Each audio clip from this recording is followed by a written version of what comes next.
नमस्कार दोस्तों, हमारी आज की कहानी है कड़वी बहू। जानकी के बहू बेटे शहर में बस चुके थे, लेकिन उसका गांव छोड़ने का मन नहीं हुआ, इसीलिए अकेले ही रहती थी।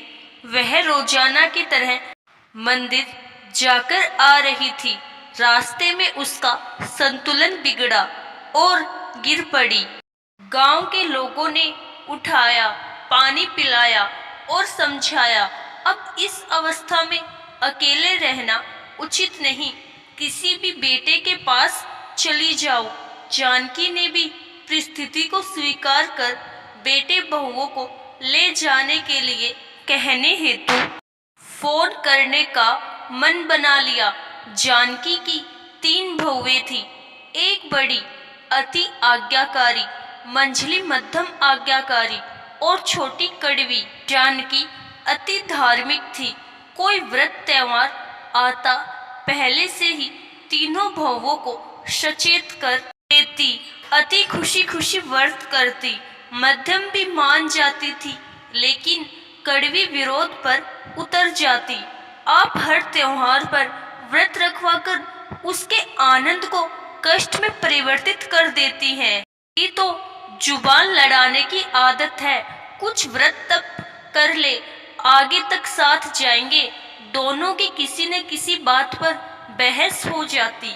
गुस्से में एक दिन जानकी ने कह दिया, तू क्या समझती है, बुढ़ापे में मुझे तेरी जरूरत पड़ने वाली है तो अच्छी तरह समझ ले, सड़ जाऊंगी लेकिन तेरे पास नहीं आऊंगी। सबसे पहले उसने अति को फोन किया।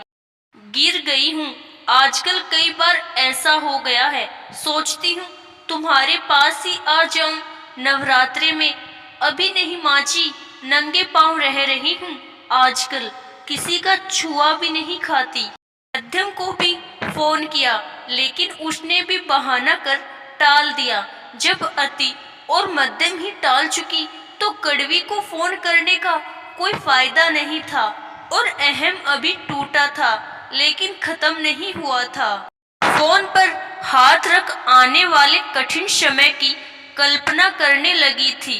तभी फोन की घंटी बजी। आवाज से ही समझ गई थी, कड़वी है। गिर गई ना, आपने तो बताया नहीं, लेकिन मैंने भी जासूस छोड़ रखे हैं, पोते को भेज रही हूँ लेने।